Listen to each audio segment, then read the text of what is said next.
Stephen Miller, White House Deputy Chief of Staff, telling everyone the death penalty is back. Law and order is back, unquote. Law and order is back, of course, unless you're the mayor of New York City charged with accepting bribes from a foreign government. Then law and order isn't back. Law and order is back unless you're the richest man in the world who wants access to our nation's tax returns without even being able to pass an FBI background check. Elon Musk can't pass an FBI background check, and he can't pass Shin Bet's security check in Israel.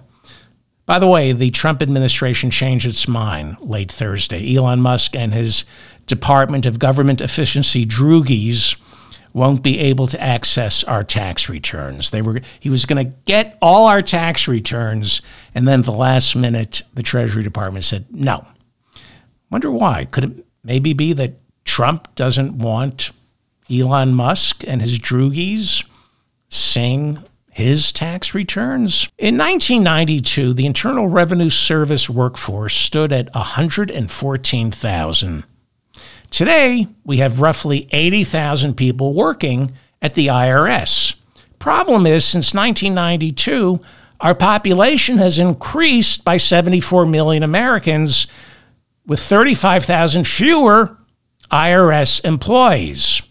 The Internal Revenue Service is notoriously understaffed. In June of 2023, Business Insider reported on a Harvard study showing that the United States government receives $4 for every $1 the IRS spends auditing the richest 10% in our country.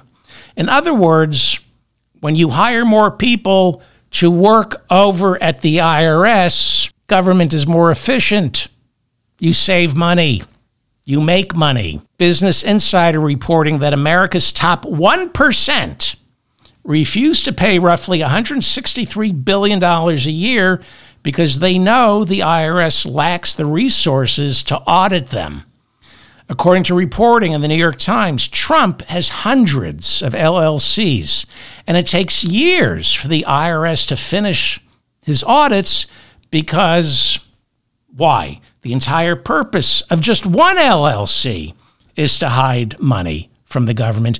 Imagine what a maze of confusion hundreds of LLCs are for the understaffed IRS. President Biden's Inflation Reduction Act called for spending $80 billion over the next decade to hire more IRS workers and upgrade the computer systems. Because understaffed, the IRS is more likely to audit poor people over the earned income tax credit than they are billionaires. Bureaucracies, by their very nature, want to put numbers on the board, so they go after the low-hanging fruit. It's easy to audit somebody over the earned income tax credit than it is to go after Jeff Bezos, who some years pays zero taxes. But Trump seizes on this truth. This is what Republicans are very good at. They can take a truth and then pervert it. So the fact is that poor people are more likely to be audited by the IRS because of people like Trump, but he seizes on this truth. And instead of blaming Republicans for defunding the IRS and forcing the agents to go after poor people instead of people like Trump, instead of telling the truth about why poor people are more likely to be audited, he calls for job cuts at the IRS. He says, quote, "Are you sick of being targeted and harassed by the IRS? Well, maybe it's time that somebody audited them for a change. How about it's time somebody audited the richest 1% for more than change?" About how much did I say here? $163 billion a year. That's what they do. So, Chainsaw Musk. On Thursday, the IRS fired nearly 7,000 employees right before tax season. That doesn't make the government efficient. It doesn't save money firing 7,000 IRS employees. It costs us money. As I said earlier, for every dollar you spend on the IRS, you get back 4. This isn't about making government efficient. It's not about cutting costs. It's protecting the 1% from having to pay taxes. On Monday, Pentagon Chief Pete Hegseth blamed the Biden administration for him owing the IRS $33,518.16. Of course, it's the government's fault that he didn't pay his taxes. He got a letter. Pete Hegseth makes millions off Fox News, but because he's been married so many times and he has so many children, a lot of that money goes out the door, and he has to pay settlements, non-disclosure agreements with women who accuse him of rape. Dear Peter B. and Jennifer A. Hegseth, we're auditing your federal income tax return and Form 10. You owe a balance of $33,558.16. Hegseth tweeted this out. Like, look what the Biden administration is doing to me. He tweets, literally tweeted this. Of course, the outgoing Biden IRS rushed an audit of the incoming Secretary of Defense. Total sham.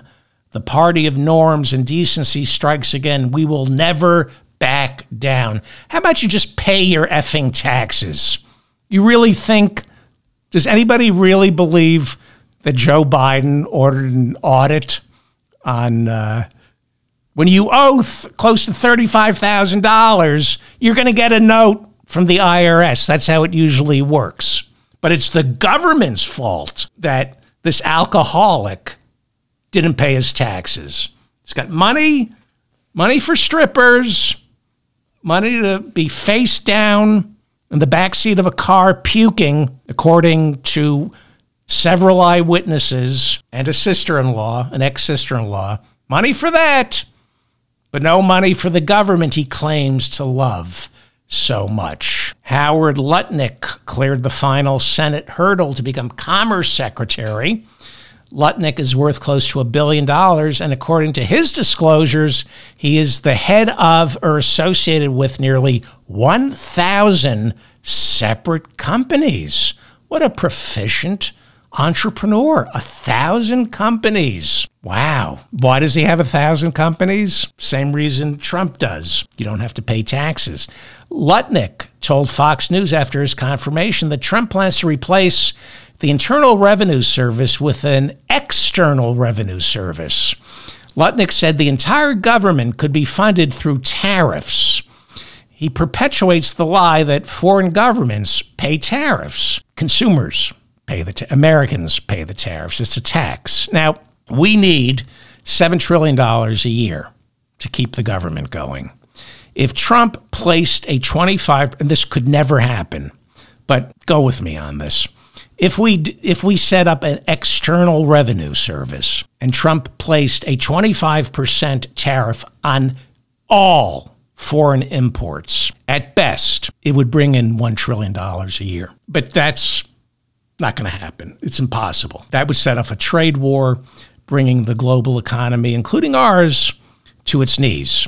Not going to happen. This is just an excuse not to pay you will say whatever you want not to give up your own money. These people are craven. They're just the worst people in the world. Trump is a flytrap. He gets the worst people in the world stuck with him. Then Lutnick, who may be one of the worst people in the world, Lutnick said, quote, "We have almost $4 trillion of entitlements." And then he said, "You know Social Security is wrong. You know Medicare and Medicaid is wrong. Not a good idea to go on Fox News and tell people what you're really thinking." And this is why he didn't become Treasury Secretary. Trump really can't stand him because he talks too much. He tells people what the plan is. In the days leading up to the election, Lutnick told Fox News vaccines aren't safe, and he repeated the debunked claim linking vaccines to autism. Le Monde reporting that Donald Trump Jr., he's part of a new investment group, and he is helping to finance the Enhanced Games. The Enhanced Games, which are scheduled for later this year. A host city hasn't yet been settled on. What are the Enhanced Games? I'm not making this up. It would be an Olympics for athletes who juice. It would take the chains off performance-enhancing drugs, allowing competitors to shoot whatever they want into their systems. Odd that Donald Trump Jr. would be in support of something like that. I can't imagine Donald Trump Jr. approving of drugs. He seems so sober-minded to me. So the Enhanced Games, what are we talking about here? The entire medicine cabinet that has been banned by the World Anti-Doping Agency. Anabolic steroids, blood doping, growth hormones, even gene editing would be allowed. These are, transhuman athletes, essentially. But it's the vaccines that aren't safe. We have to worry about the vaccines. Anabolic steroids, blood doping, growth hormones, gene editing, perfectly safe. It's those vaccines. It's the measles vaccines. Republicans are afraid of shots, unless those shots are performance-enhancing drugs. Republicans are afraid of shots unless they're coming out of the barrel of a gun. Those shots they're okay with. You might remember Don Jr. visited Venice in December, and cosmopolitan that he is, like anyone who has a chance to go to Venice, he went duck hunting. He went duck hunting. How romantic. Well, Italian prosecutors announced Tuesday they have opened an investigation to Donald Trump Jr. killing an endangered duck on his Venice hunting trip. Well, I hope he didn't catch the avian flu. I'm sure he's fully vaccinated. The Wall Street Journal editorial board slamming Bobby Kennedy for, quote, spreading doubt and confusion on the measles vaccine. This is the Wall Street Journal. This is Rupert Murdoch's newspaper. The Wall Street Journal wrote that 3 out of every 1,000 children who gets the measles dies from it. The Journal said that in the year 2000, measles was entirely eradicated in the United States. And then the Journal said, but thanks to people like Bobby Kennedy, more and more Americans are opting out of the vaccine for their children. And this, of course, might explain the outbreak of measles in West Texas, now rising to 58 patients. 13 patients had to be hospitalized. It's the worst outbreak in 30 years. We almost had it eradicated. 18% of children in Gaines County, Texas, where the measles are spreading, 18% of the children there are unvaccinated for measles. It's one of the highest numbers of unvaccinated kids in the state. So we eradicated measles 25 years ago. But thanks to people like Bobby Kennedy and Howard Lutnick, measles are coming back. Here is an actual photograph today of the new head of the Department of Health and Human Services, Bobby Kennedy, teaching doctors how to perform heart surgery without wearing a mask. Granted, he's not a doctor, but he knows how not to wear a mask. So we should listen to him because he knows how not to put a mask on. So doctors should listen to him. Bobby Kennedy addressed people working for him over at the Department of Health and Human Services yesterday. Kennedy said he's creating a commission examining, among other things, child vaccines. He also canceled an important meeting that discusses vaccines. Meanwhile, the Kennedy Library, which is home to his father's and President Kennedy's papers, the Kennedy Library in Massachusetts was temporarily shut down on Wednesday due to Elon Musk's budget cuts. It reopened. The FDA's top food inspector, Jim Jones, quit to protest the mass firing of his agency's Chemical safety experts. This is the guy who inspects our food for bad chemicals. He quit because of Bobby Kennedy. Jim Jones said of Kennedy, quote, "The secretary's comments impugning the integrity of the food staff, asserting they are corrupt based on falsities, is a disservice to everyone." The Washington Post reporting that the Trump administration was about to destroy 160 million COVID tests to cut costs.